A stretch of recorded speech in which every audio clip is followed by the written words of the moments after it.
Hi, I'm Dr. Boz, and I'm back today talking about growth hormone, as in HGH, human growth hormone. We're going to talk about how this hormone, made Mother Nature's way, is one of the best antidotes for aging and all the things that go with an aging body. The people that I think should pay the most attention to human growth hormone aren't the actors and actresses and bodybuilders that have used it in excess to lean up their bodies and tone up their skin and strengthen their bones. These folks have used it in a way that's actually illegal, but also it's not the best place to be used. I contend that the people in their 60s, 70s, and 80s are the people who need growth hormone. And we're going to talk about how you can get that without an illegal activity. Growth hormone. Growth hormone. It does just what it says it does. It makes things grow. And the popularity mentioned earlier in actresses and bodybuilders and actors has been a wave of underground conversation because it really does have an impact on how the body's metabolism shifts. HGH is an injectable medication. This didn't intimidate the bodybuilders and some of the other advanced athletes from using it, but most of my patients cringe when I ask them to poke their finger to check their blood sugar. So it warded off most of them. Don't worry, this has nothing to do with needles. We're going to show you how to improve your growth hormone Mother Nature's way. If you go back to medical school, when I learned about growth hormone, it was something that was really high when the body was growing. So teenage years where the length of the bones were expanding, the body's skin was growing, their brain is growing, that adolescent time when our bodies do go from children to adults, that is the highest your growth hormone will ever be. And it is in the business of growing.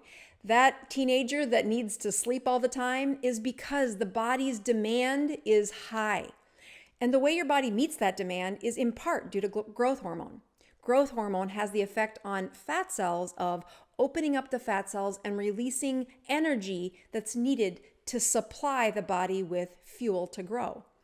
Growth hormone in many ways is the opposite of insulin. Insulin insulates. It locks down fat cells. After the growth spurt that your body goes through in those teenage years, growth hormone naturally declines throughout your life. And the test questions that I took when graduating from medical school solidified the fact that your growth hormone will never rise again. And I'm here to tell you that's just not true. We have seen over and over again how growth hormone can be sparked by shifting the chemistry within your system. Before I teach you about how to do that, let's take a closer look at what growth hormone does. The growth hormone leaves your brain and goes throughout your body. The first thing it does is release a whole bunch of sugar from your liver. That stored sugar acts as a way to wake up the body. It opens up those fat cells, releasing the stored energy found in fat cells, and it stimulates growth of nearly every cell in the body, from your hair to your bones to your skin to your immune system. Growth hormone supplies the signal for the body to grow. All that fat being released from those cells because growth hormone is high, and what do patients feel?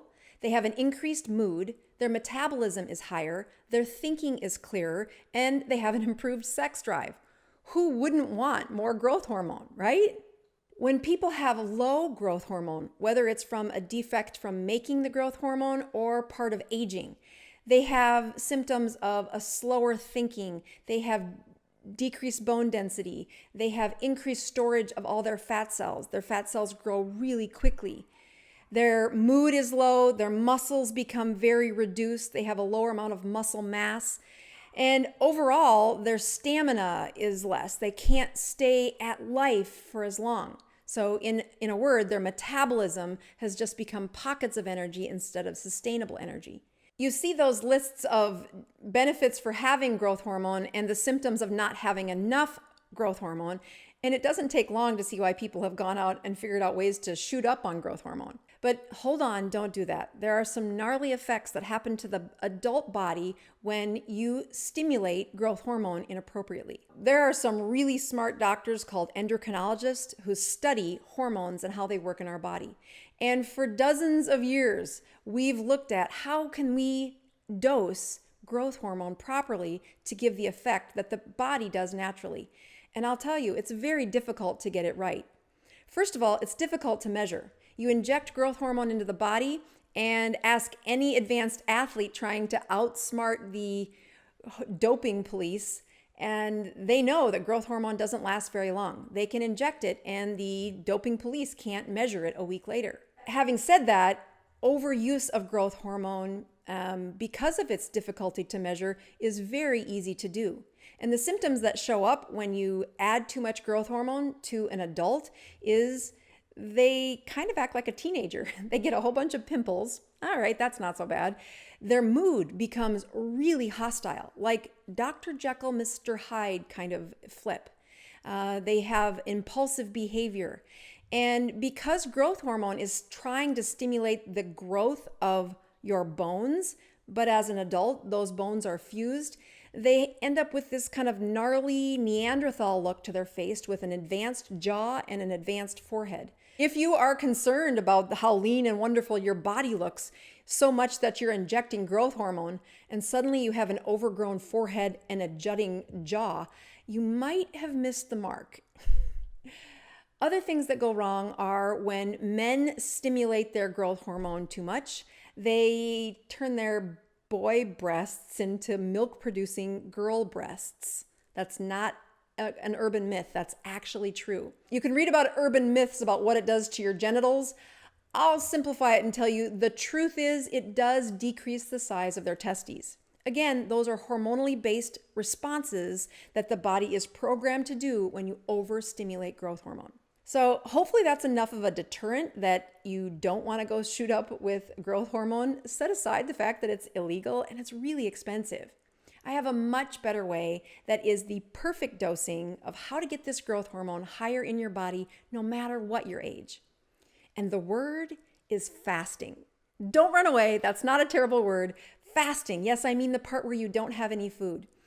And if you're trying to start into a fasting cycle and you're coming from a high carbohydrate diet, don't turn to me. It's terrible. When you ask patients to fast and they've been on a high carbohydrate diet, they go through incredible mood swings, a lot of chemistry shifts, and most of them don't make it to 72 hours before they throw in the towel. Instead, I talk about this fasting cycle and growth hormone probably 3 to 4 weeks into somebody being on a ketosis diet. Again, a ketosis diet is high fat, 85% fat is ideal. Those fat fuels will turn from using glucose as your fuel inside a mitochondria to using fat.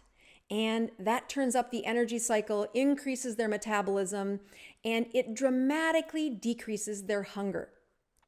People don't believe me when I tell them this at the beginning of the diet. They'll come back 2 to 3 weeks later and say, "Doc, I know you told me that this diet decreases hunger, but I just didn't believe you." However, yesterday, for the first time in my life, I skipped a meal. It's an amazing moment when patients realize that hunger comes from the rise and fall of blood sugars. And in a ketosis diet, your blood sugars stay very stable, which decrease the hunger. That being said, there is a lot of habits that go into why people eat and how often they eat. So in the beginning of the ketosis diet, we start with a pretty typical 2 to 3 meals a day and high-fat foods. But as time goes by, we get them closer and closer to 1 meal a day. Again, it sounds crazy until you've been on this ketosis diet and you accidentally forget to eat.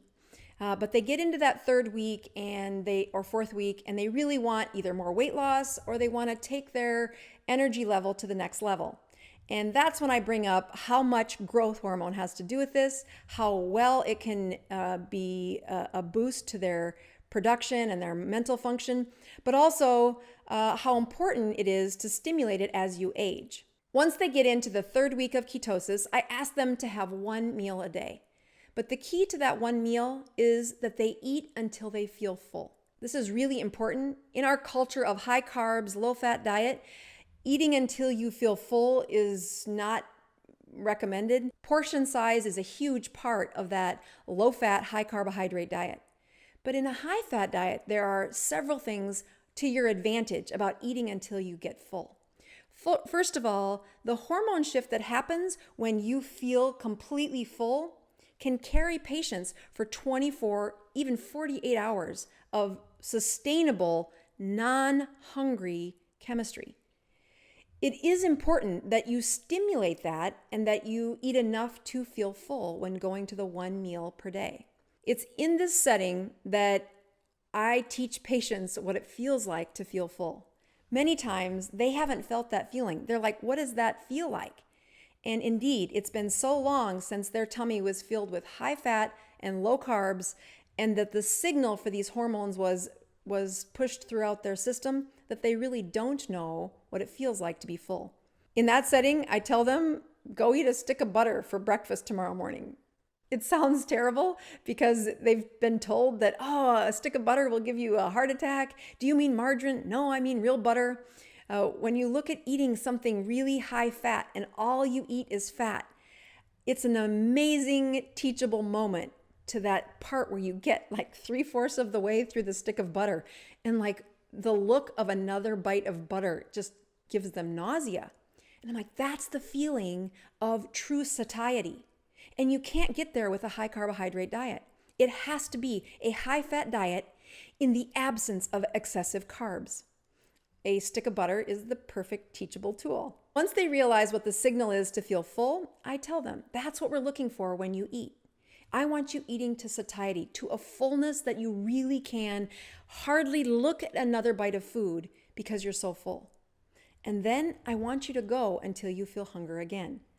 This can be 2 days. I have had patients who went 3 days before they felt hungry again. Some things I arm them with in hopes to be successful is I have them put salt crystals in their pocket. Hunger can come in waves when you're on a ketosis diet, and if you can get through a wave, many times it's because of a craving or because your salt level is low. A salt crystal on the tip of their tongue, and then I ask them to pause for 10 minutes and just sense your body, listen to your body. Most people get through that wave of hunger or whatever it really is without trouble. So I tell them to eat till they're full, have salt crystals in your pocket, and on the first few days, pick a really busy day. Boredom is your enemy when you're trying to change food habits. What does all this intermittent fasting talk have to do about growth hormone?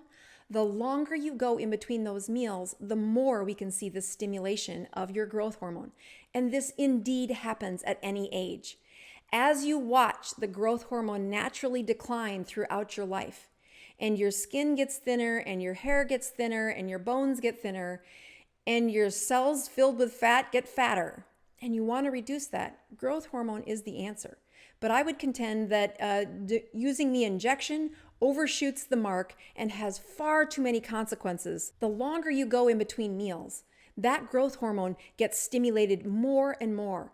And as you age, you've suffered the consequences of low growth hormone with thinner skin, thinner hair, a decreased mood, a decreased concentration, fatter fat cells or fat cells that are much more filled with fat, and a brain that doesn't want to last as long, a metabolism that's slowed down.